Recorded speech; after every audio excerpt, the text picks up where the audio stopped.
To Thursday Night Talk. This is our weekly talk show where we discuss the week in Humboldt, the local issues and the local personalities. I'm Talvi Fried and I'll be your host for the next hour.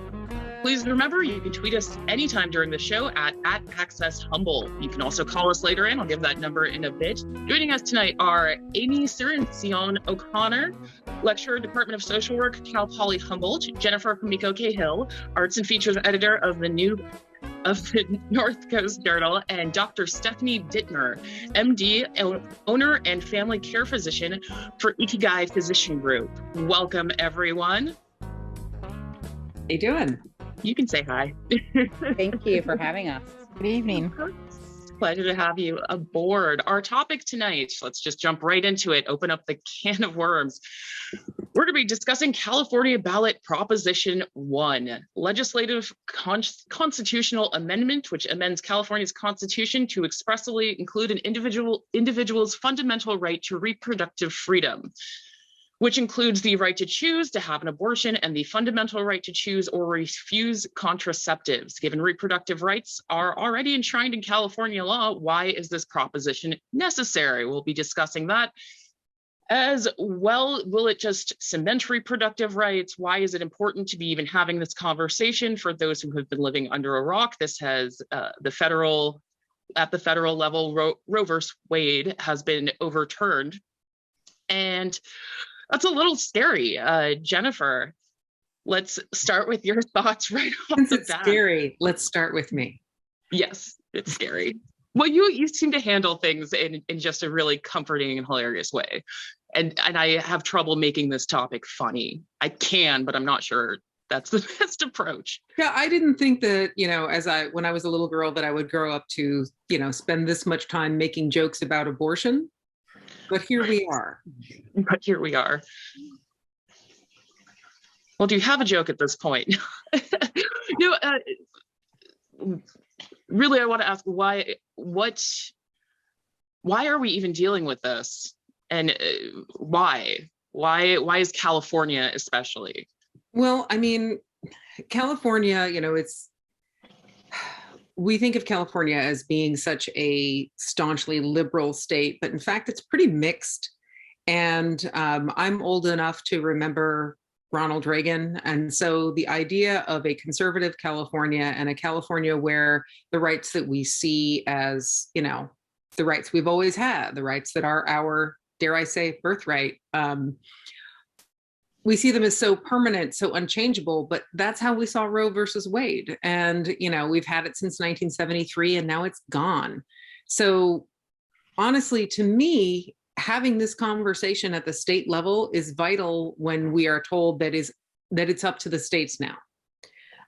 Particularly when so many states are deciding to take that as an opportunity to really take away rights from women and people with uteruses and just to make it an issue of, finding one more way to control people. I think it's noteworthy that the proposition also includes, the right to refuse contraception. That's something that has been heavily downplayed. And I think it's absolutely time to talk about this because tons of women across this country, elsewhere, of course, but especially across this country, have already lost these rights.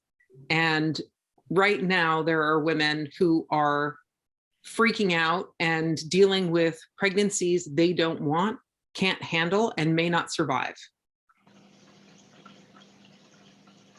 Which, speaking of the medical aspect, Stephanie, I believe this is kind of right up your alley about a lot of people don't understand what abortion is, I have found. And I mean, it sounds wild, but I have people who think, an ectopic pregnancy is actually viable, or that there isn't, like if you rub a person's foot the right way, they'll have an abortion or something like that. These are all, I mean, that's a myth. definitely all kinds of misunderstandings about what healthcare is. And there's definitely an encroachment upon women's bodies and their choices, not just in the reproductive realm, but in all kinds of realms. And so what we really are trying to do with Proposition 1 is to really cement the idea that we in California support the women's right to control what happens to their body. It's about power.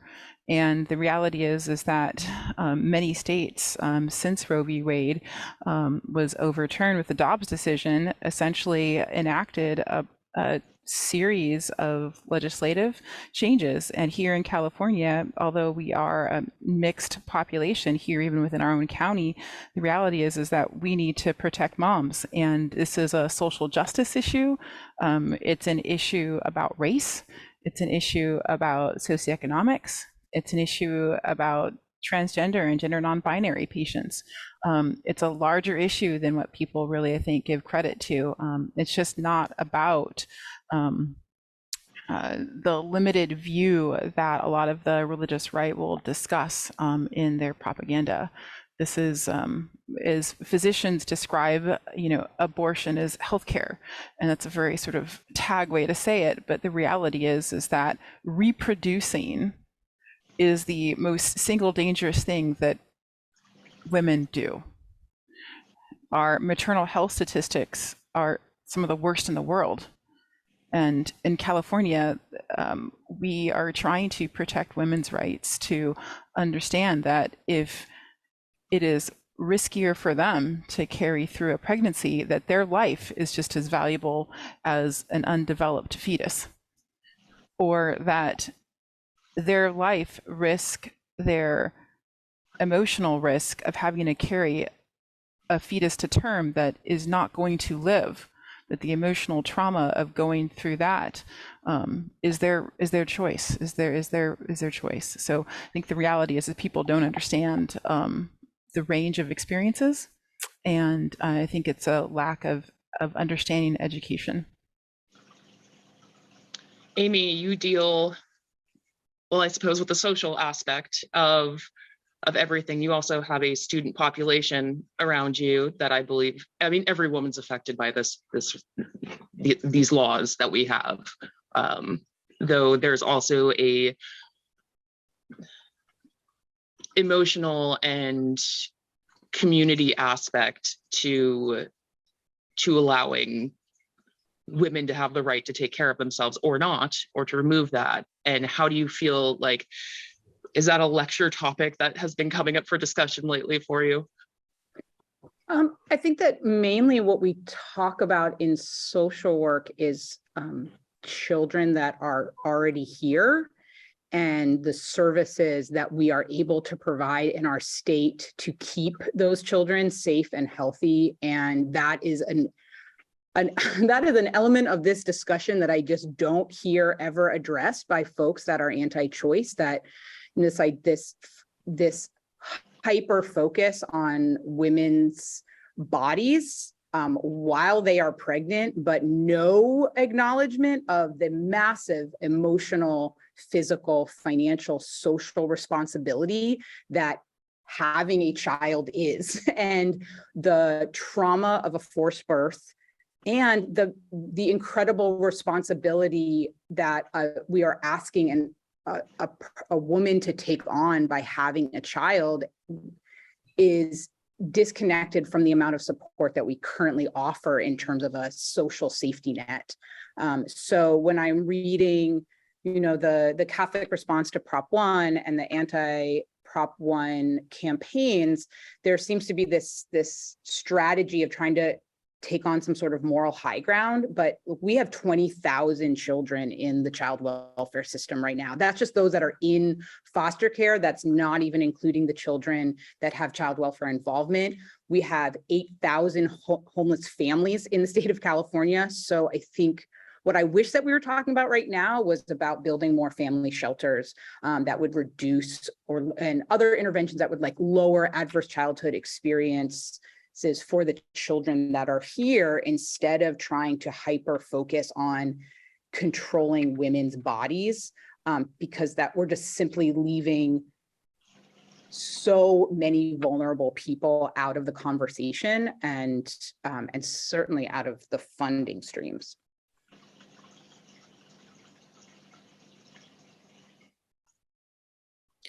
Yeah, I have to say, I was looking at some of those same arguments, the, anti-Prop 1 campaign and Catholic organizations that are, lobbying against it. And there seems to be this weird idea of, by what they're opposing, by what they're using as arguments, you can kind of tease out that there's a weird idea of who they think is getting abortions and why. And this particularly, I think, with the made up term, a late term abortion. Somehow, I think there's a crazy right-wing obsession with fickle women who decide suddenly in their 38th week of pregnancy that they've got tickets to Coachella and they've decided not to have the baby.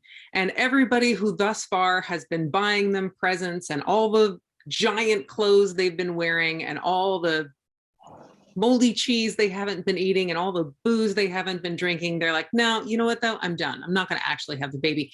And then they have this horrific, nightmarish procedure that is honestly a fantasy, a crazy, like, horror movie Hellraiser fantasy that somebody came up with in a campaign strategy room and has nothing to do with the kinds of surgical procedures, which I'm sure that Dr.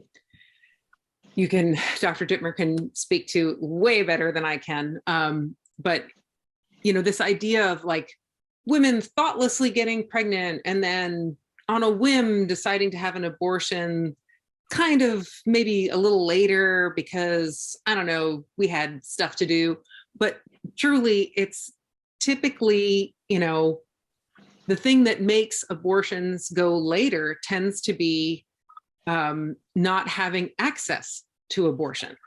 So abortions further along in that first trimester happen partly because they're making it so hard for women to have abortions.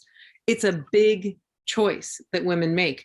And it's not like random party girls all the time. We're talking about moms. We're talking about older women. If I got pregnant right now, it's not important how old I am. What's important is I am past the age where I need to be having a new baby. And I got to look at my finances, right? Can I responsibly raise a child? Am I in the kind of health where I know I'm going to be alive to raise this child, right? There are lots of things to consider. Am I in a safe relationship? Am I bringing a child into a safe situation? There are a million things that women think about, as well as their work life, their home life, their ambitions, etc. Tickets to Coachella. But, most of the time we're making these big decisions that are difficult. They are sometimes heartbreaking. And a lot of them are being made by moms. They're being made by married people. They're being made by people who are just doing the literal family planning that needs to be done in order to stay out of, for example, poverty, among other things. But this idea that, that funding abortion is somehow taking money away from schools and infrastructure and families. And it's like, no, abortion is actually for people who have families. That's a lot of the people who have abortions. And I feel like that this crazy, it's kind of like the idea of, the mythical welfare queen. I feel like there is an illusory image of the thoughtless party girl who's just out having abortions because nobody Catholic has talked to her. Yeah, the myth about irresponsibility on the topic is rather maddening because there are many reasons why people can get pregnant, even though they're practicing family planning. Oral contraceptives can fail. IUDs can be in the wrong place. Medications interact. There's all kinds of real reasons that occur, and so there does need to be sort of a recentering on the fact of, again, this is a healthcare decision, and we don't legislate other parts of male bodies over healthcare decisions. And so this really is just grounded in misogyny, and the reality that you mentioned, both Amy and Jennifer, about not looking at the larger societal consequences is a big part of this as well. We have clear data about not having access to reproductive rights and abortion clearly impacts the socioeconomic earnings of that family over the course of time, the educational attainment over the course of time, and, as you mentioned, the adverse childhood events over the course of time. So that myth around responsibility is just rather maddening because it's not grounded in reality. But that's also sort of the world that we're living in right now. There is not really a grounding of truth and reality. So I'm thankful that we heard today that our Board of Supervisors voted to support it unanimously today. That is excellent. Amy? Yeah, I mean, I think that, look, enshrined in our code of ethics as social workers is this idea of a client's right to self-determination, which is rooted in the belief that we believe that people are doing the best that they can and are making the soundest decisions that they can and are experts on their own lives, much more so than any legislator could be. And so, you know, the situations that Dr. Dittmer is referring to are, it's so complex and varied, right? Every single abortion has a different medical context, a different social context, right? Like those decisions are so complicated. Like late term abortions, by and large, happen to women who want that baby, right? But then there are medical complications they could not have foreseen until the very end. It's can be a horribly traumatic emotional process. There is no reason for someone to be involved in that decision hasn't been intimately involved in the conversation up until that point, right? The medical providers that have access to the records, the person who's pregnant, their partners or supportive other family members. From a social work perspective, we are always trying to align ourselves with our clients' goals, and any kind of legislation that tries to take away that autonomy is antithetical to our practices. I also think that what Jennifer mentioned about the aspect of Prop 1 that we're not talking about is this codification of women's right to contraception or to refuse contraception, which is the first time that I am aware of that the state of California has really acknowledged through legislation times in the history of this state when women have been forcibly sterilized or given IUDs without their consent or their informed consent. So from a social work perspective, I really wish we were talking about that a lot more, because for my students, especially in the program at Cal Poly, which focuses on decolonizing social work and recognizing the impact of settler colonialism on our local Indigenous communities, but also just the role that social work has played in that, we really need to talk about that. Like, what does it mean? In what ways have we harmed, as a profession, have we harmed Indigenous women and children? Have we harmed disabled bodies? Have we harmed Black women's, or taken away autonomy from folks that wanted to be parents? But in those instances, it was okay for the state to deny the ability to have children. Yeah, it would be way more interesting to talk about that, I think. I mean, by all means, because it's something that does get skipped over, because for me, this is a scary topic. I cried when I found out Roe versus Wade got overturned. I felt terrified. I was like, okay, let's wait and see what states I even want to go visit. And it's because I don't like my right to take care of my own body and my health, because in the past, women have been forced to be sterilized, or been forced to have children, and it's absolutely just mind-boggling, just horrifying. So let's talk about that when we come back, right after this quick break.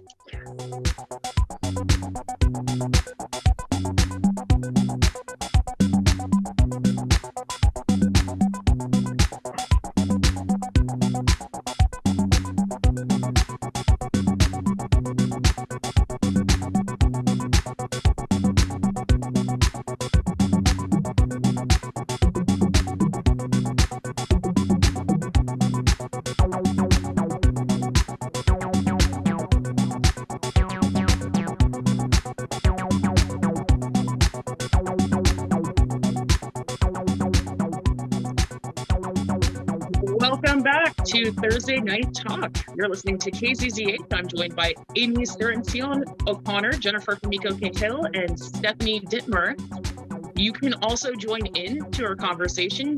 You can call us. You're going to have to write down a lot of phone numbers. So you're going to need to call a number, and then you're going to need the meeting ID. The phone number, 669-900-6833. That's 669-900-6833. The meeting ID, 511-886-8501. Again, that's 511-886-8501. And the phone number 669-900-6833, because we like to make it difficult for some reason.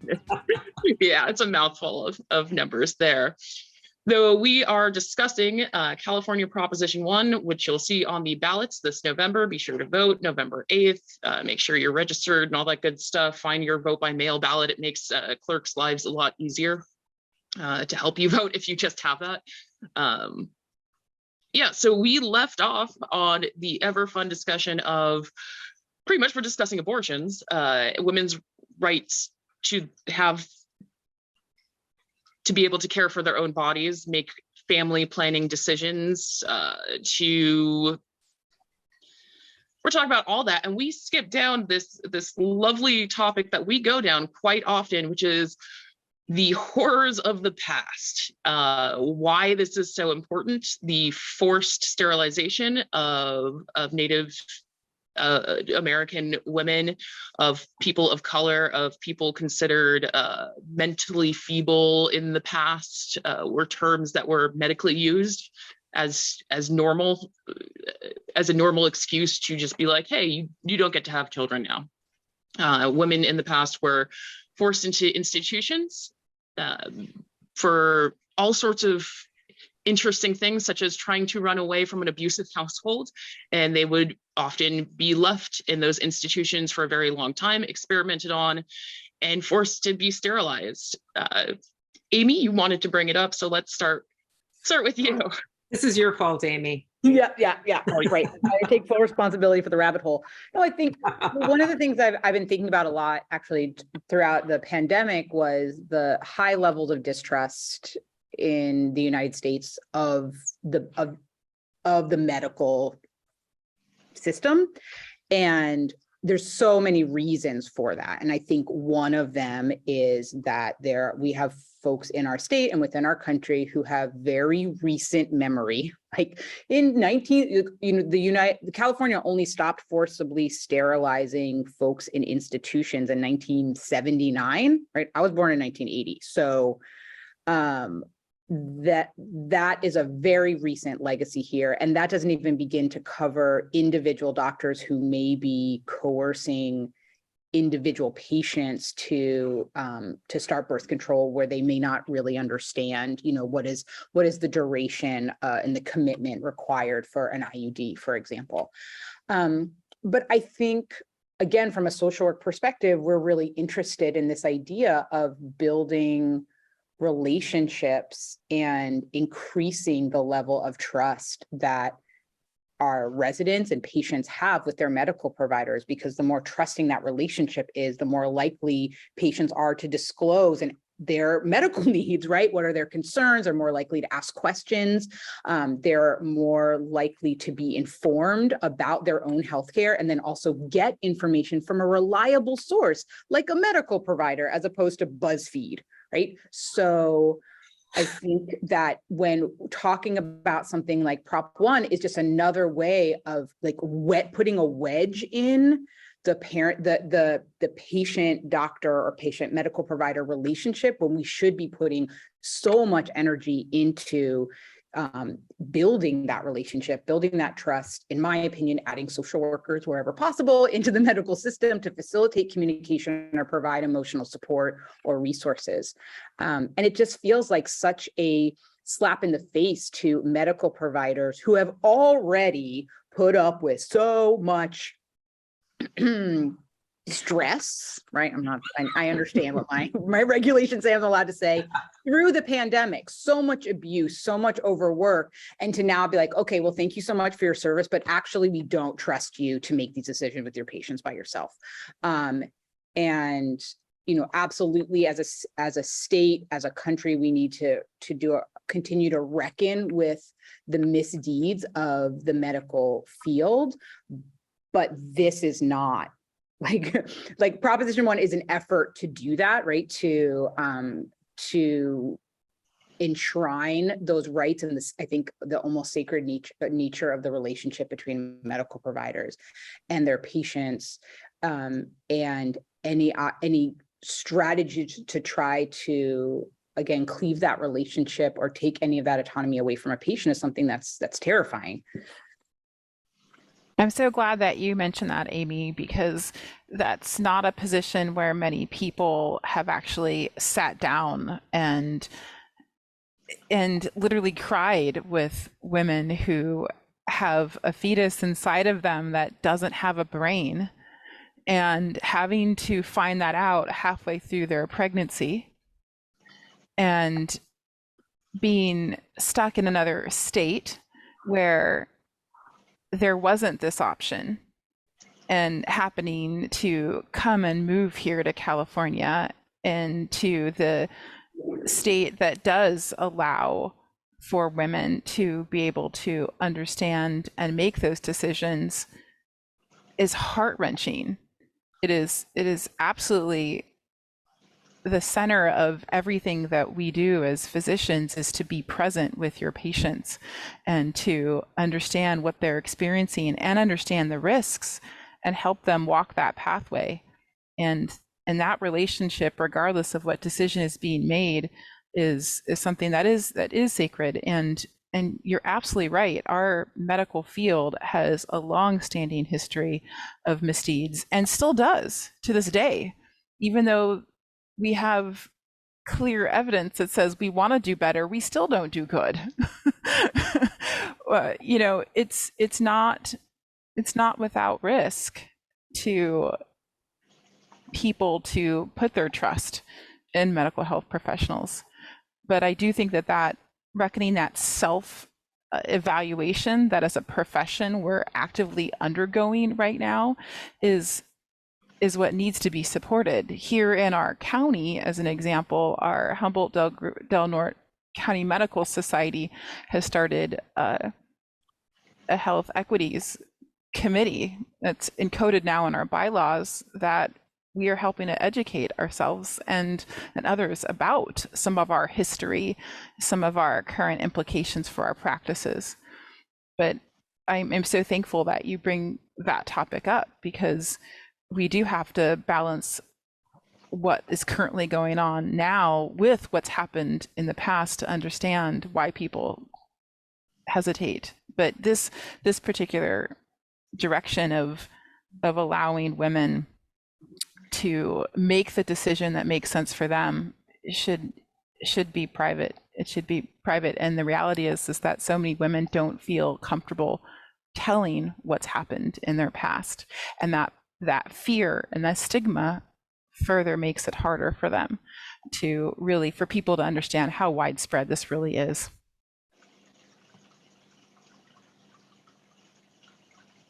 Yeah, absolutely. I mean, I have twin sons, and when they were 5 months old, I found out that I was pregnant again, which, as an educated adult woman, I was shocked by, right? Like I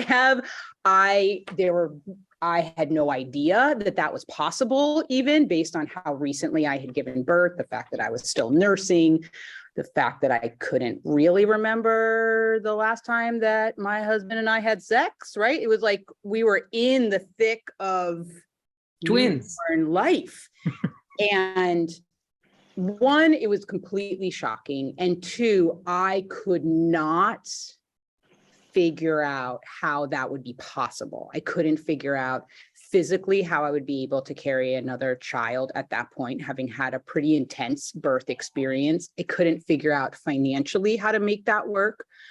I couldn't figure out things like how would I get to my prenatal visits with 2 other infants with me. Like we went over it and over it, and there was never a question in my mind that was the right move for our family. There was no way that we were equipped on any level to have a third infant in the home at that point and to have a third child. And it was a really sad decision. It was a sad experience, but it was absolutely the right decision for our family. And one of the things I just kept thinking was, if there are people that would judge this decision, I would love to know their answers to all these impossible questions that I'm weighing in my home, right? Like, are these strangers volunteering to come do night duty, right? Are they coming to provide provide transportation for my 3 infants, mental health care? Like, where are the resources that they imagine I could avail myself of if they wanted a different outcome than the decision that I'm making for my family? So, Dr. Nicely is the greatest. And it was I will say that the assumption that abortion is trauma is completely, it is possible for an abortion to be a traumatic experience depending on its context, but it does not have to be. It can be the best possible solution and treatment intervention for a family and for a mother. And when done well, which I have experienced and also seen when I worked for Planned Parenthood, it can be a healing experience as well and be a very supportive one. And so I'm always saddened when I see these very extreme examples of abortion held up. And I think we lose a lot of the nuance of all of the different situations that motivate a woman to make that choice, and all of the different meaning that we all of those of us who have had an abortion have made of that experience. I think it's really interesting. When I was on the WHO website, there is no hand wringing, there is nothing. There is just the WHO saying that abortion is healthcare and that it has to be safe and it has to be dignified. And that can be the difference between an abortion being traumatizing and not. And, I have over the years, talked with women who have had the traumatizing experience of having to walk through a picket line. I had to walk through a picket line to get my pap smear. But the thing that Stephanie brought up earlier about it being about power and control over women's bodies, over uteruses everywhere, is, I think, really important to look at now in terms of a political thing, because it has always been about power and control. It was about power and control when the US was sterilizing Native women. It's about power and control when they don't listen to Black women talking about their symptoms and about, issues that can lead to, like I said in the story in the journal, they almost let Serena die. We almost lost a legend because people would not listen to that woman talking about her blood pressure issues. We are living in a time where I think people on the right have really realized that this is a way to seize power.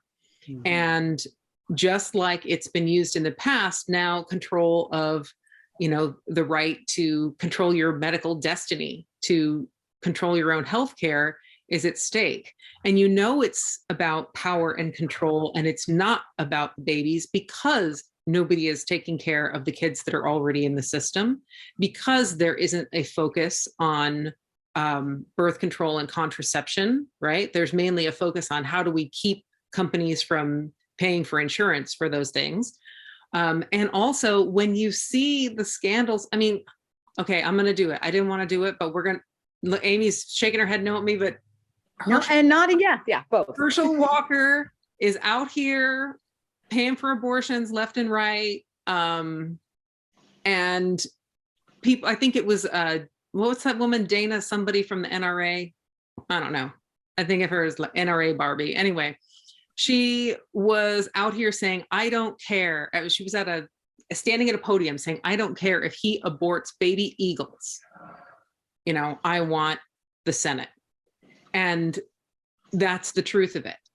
It's about controlling women's choices. When that guy that worked for the Trump administration slipped Plan B into his girlfriend's smoothie, What? that was about controlling somebody else. That wasn't about, there isn't a problem with men making these decisions for women. There's a problem with women making these decisions for women, whether it's deciding that you would like to have more kids or deciding that you would like to not have a child.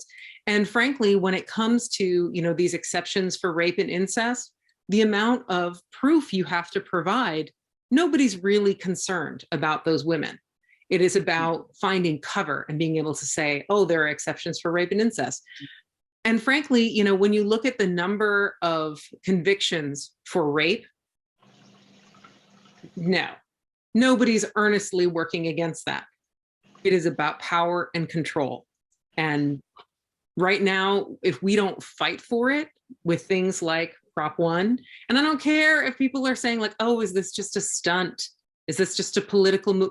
By all means, do all the stunts, do all the political moves, enshrine my right to bodily sovereignty and every Californian woman's right to bodily sovereignty and person with a uterus, so that I will vote for you. Yes, because I will actually do it, because that is how it works. That's how it's supposed to work, right? I am supposed to agree with you on the issues and then vote accordingly, right? It's not supposed to be about whether I think you seem cool.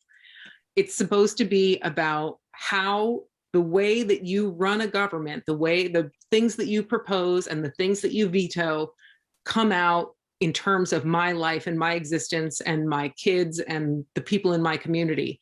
Absolutely, do all the stunts, put out all the propositions to save my right to bodily sovereignty.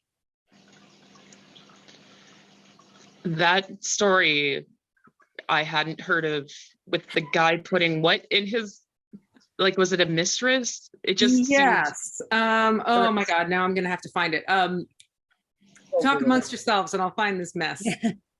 We have, I mean, we even have, legislators who've taken people to have surgical terminations. That's been clear. It's all about power and control. But I also want to go back to that idea of where the differential lies with outcomes. So that idea of, in the beginning, when people are in the early stage of pregnancy and they're trying to decide things, that's where we kind of focus on. But the reality is that we don't take care of women. We don't take care of them when they're pregnant. And if you are Black, you're more likely going to die. And it doesn't matter if you're Serena Williams or if you are a physician. It's not about education. We still have women that aren't being adequately diagnosed, being taken seriously and taken care of with their developing conditions during pregnancy. So the reality is that it's not about just the termination. It's about, we don't take care of women in this country. We don't prioritize it. I wanted to ask, because a phrase kind of got brought up, it is about men controlling women. It's about men controlling other men too. I don't, people think of feminism as, oh, we want men to be less equal, and it's no, we want equality. We want. Do they think that still? I have had some discussions with people in the last few years that would blow your mind. Okay, maybe I do want a little more power than men. No, just, I mean, if you give it to me, I might take it. Though I will note that this is a panel of 4 women right now, and there is a perspective not being heard. And I'm not sure if that was a conscious choice on my end, because I kind of feel like you don't get a say over my body. It's my body. Though, what would you guys say? Let's go with Jennifer first, to a guy who was like, well, what about what I want? Feel free to want what you want. I think that the economic impacts, the social impacts on men in this country, on cis men, from women not having access to abortion, are tremendous. When you look across the board at how economies do, when you look at how people's overall happiness, their freedoms, they are all attached to women's bodily sovereignty. When families don't have control over, over these kinds of medical choices, what exactly are you going to do? What's your plan if you are, for example, in a hetero cis relationship and you've got 2 kids and your wife has an ectopic pregnancy? Which what we will discuss. Take care. We'll discuss that right after this break.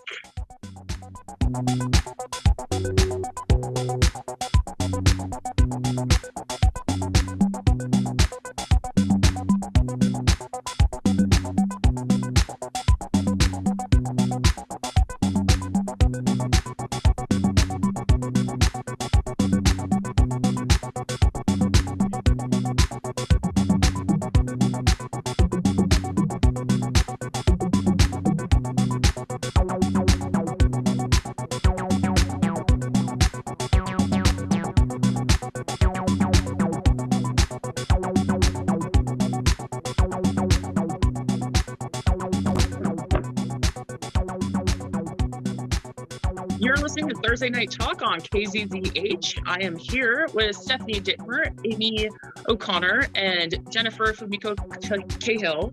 And we are willing to take your calls on this wonderful topic for today. We are discussing abortions, of course, and Proposition 1. We're not just discussing abortions, we're discussing healthcare, the history of such matters, and the phone number, 669-900-6833. That's 669-900-6833. You're going to need a meeting ID to join, 511-886-8501. That's 511-886-8501. You can also tweet at Access Humboldt, or you can email us, accesshumboldt.net.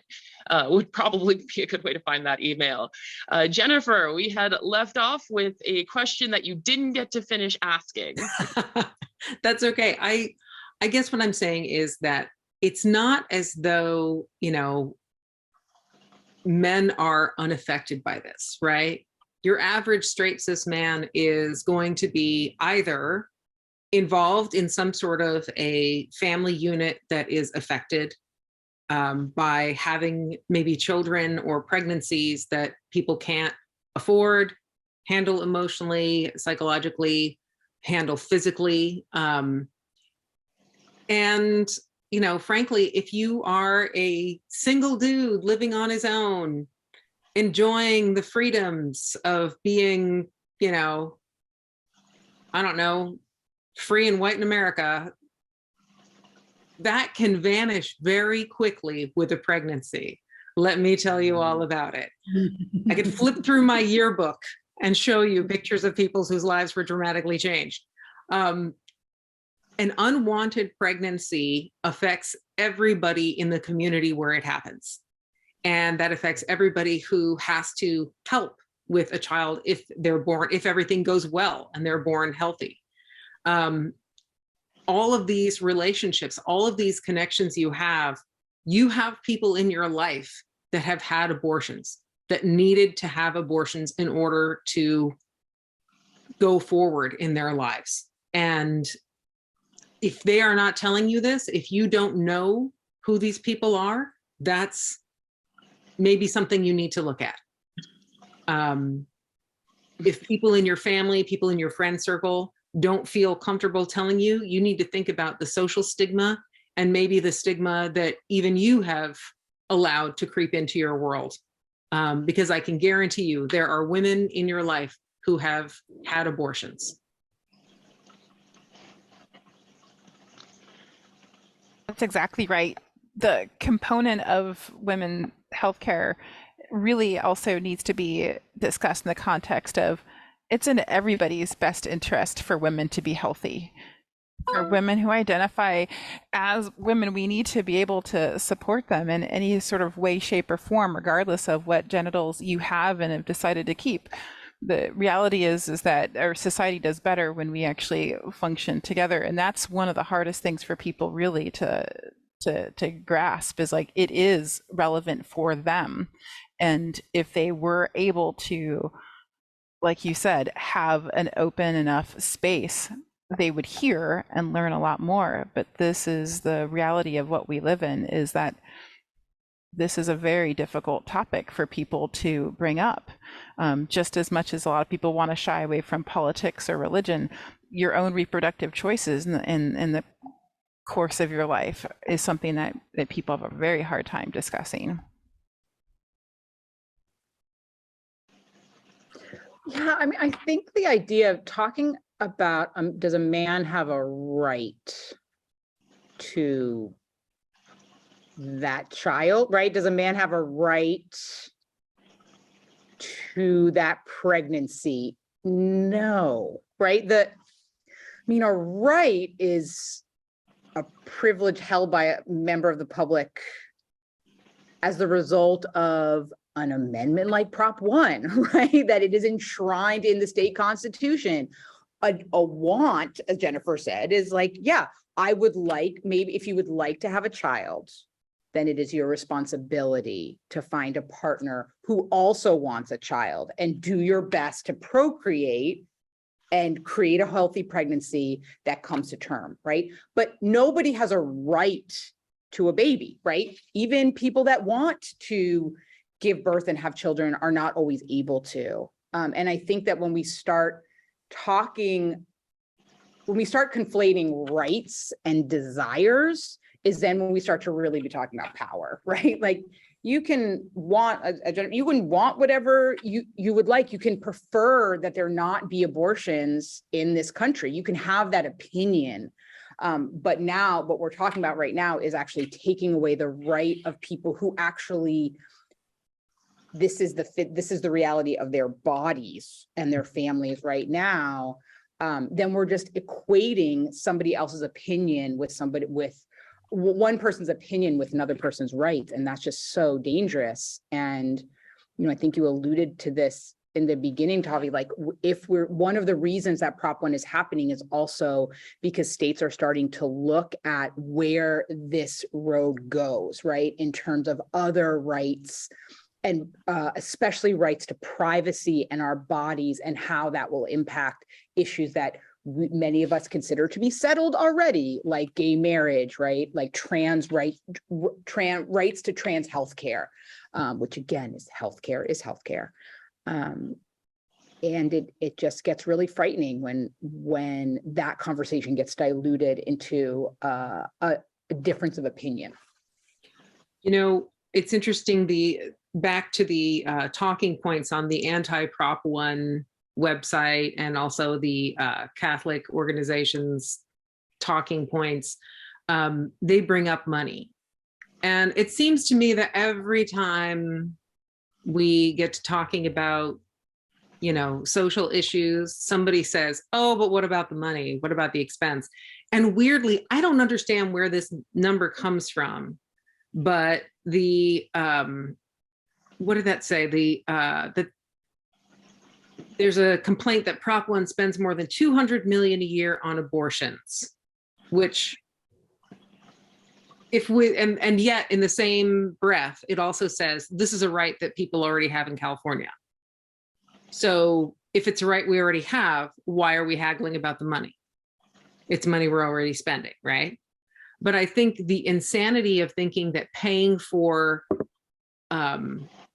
particularly for people without means to have access to abortion healthcare, that's too much to pay and we should just have them have the baby.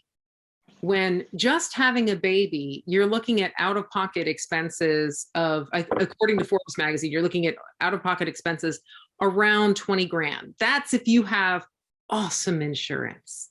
Like, congratulations. Go to all those checkups, have all those aches and pains checked out because you have great insurance. But typically, without insurance, that whole thing is going to be like way more, because just the childbirth part is going to be about 20 grand. More if you are having a cesarean. When it comes to all those checkups, all the expense of being out of work, because you cannot be working the entire time. And then all the time you're out of work when you have an infant, if everything goes well, or recovering if everything doesn't go well. And then finally, the ultimate cost, again, this is according to Forbes, and so not my numbers, but, you know, car seats, clothes, dentists, childcare. Oh my God, the dentist is killing me right now. But comes out to somewhere around, they have it at 286,000. And I feel like they're getting some freebies. Like, that sounds like a really low number. Yeah, clearly your kids' feet don't grow as fast as my kids' feet. But the constant expense and the complete shift of your life, which when you want it is the best thing in the world. And when you don't, it is devastating. And that shift, if you've got, you know, an extra $300,000 to just toss around, then I guess Herschel Walker, it's no big. But it is a big deal to those of us who are actually going to endure the physical labor of birth.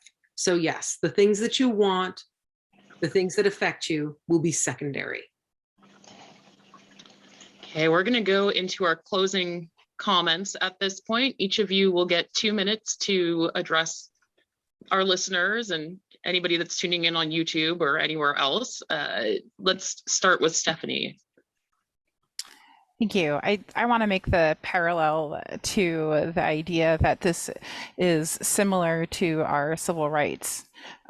This is similar to the enshrined rights of bodily autonomy and our rights to exist in a society. And it took, and it still takes, all of us, regardless of color or creed, to protect those rights, whether it's for voting, whether it's for access to healthcare. And this topic involves everybody's involvement and involves everybody's participation to protect women. Amy.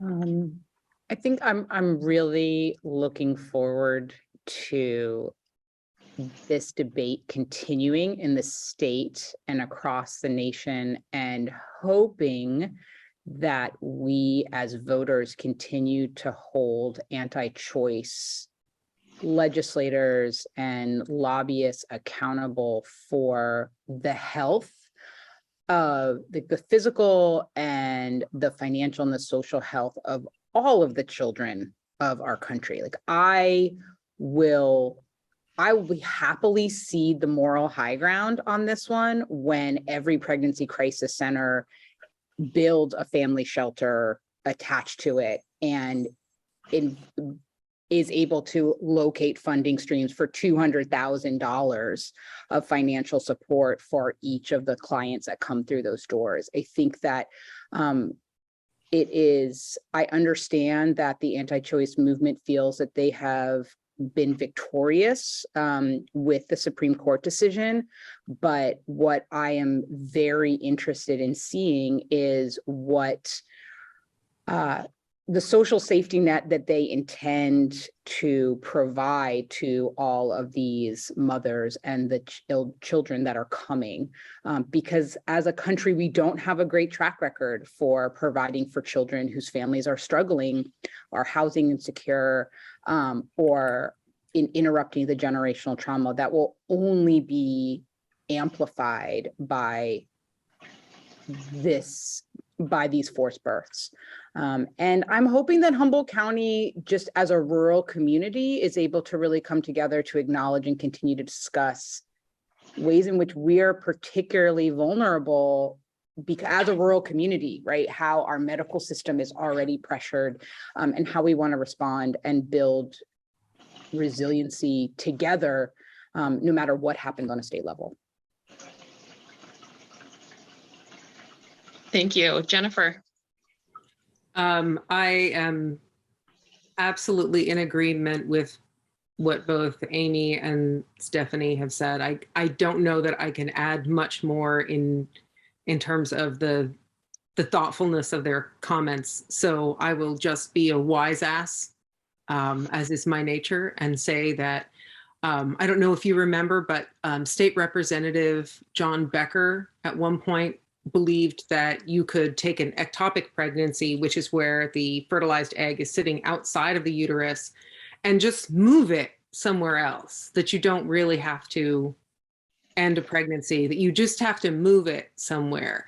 And so I'm very much looking forward to when medical technology catches up and we can implant those pregnancies into Senator John Becker and see how he feels about those choices being taken away.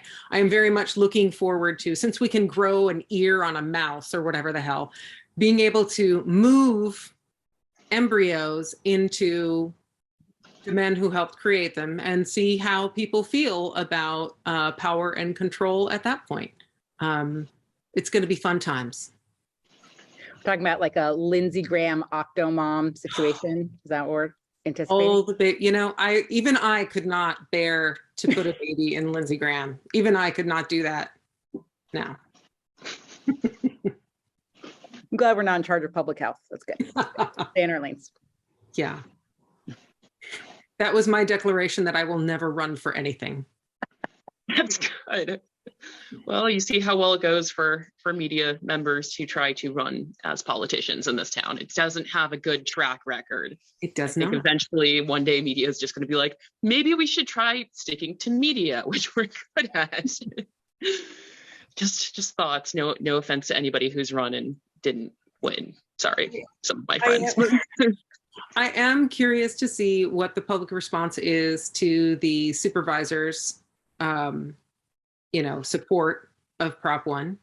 And I'm interested to see how that shakes out in terms of public comment and the public's reaction, because Humboldt's a very mixed county in a lot of ways. So yeah, I'm eager to see. I'm eager to see the results of this too, not just that one, but also the new proposed gaming laws and gambling laws, because I'm interested in those, though. That is pretty much our show. Thank you to Stephanie Dittmer. You can find her on, I just wrote the website down too. It's ikigaiphysicians.com, ikigaiphysicians.com, in case you need healthcare out in Humboldt County, which everyone does. Thank you to Amy Cirincione O'Conner. I hope I've been pronouncing your name correctly. And thank you, of course, Jennifer Fumiko Cahill. You're listening to KZZH 96.7. You can watch the show on Access, Humboldt's YouTube channel. Thank you to all 50 who watched last week's show. You can catch up with every week. You can email me, kzzh@accesshumboldt.net. I do wish we had gone more into the medical side of things and had more time for that, with especially since we do have that YouTube show and a whiteboard that you can see on the YouTube show that is not being utilized. We really should have gone into it there, just because I feel like education is the number one solution to pretty much all of the world's problems, I feel. And for people to not be educated on what abortion actually is and how it affects people and the history of it is disturbing to me, and shows that there is willful ignorance happening with that one. Though I'll be back next week with a whole new panel of guests. Maybe I'll see some same faces next week as well. Email me at kzzh@accesshumboldt.net to complain, to suggest topics, if you got a cool news story out there. And I will see you next Thursday. Don't forget, you can rewatch this on Friday and listen to it on 96.7.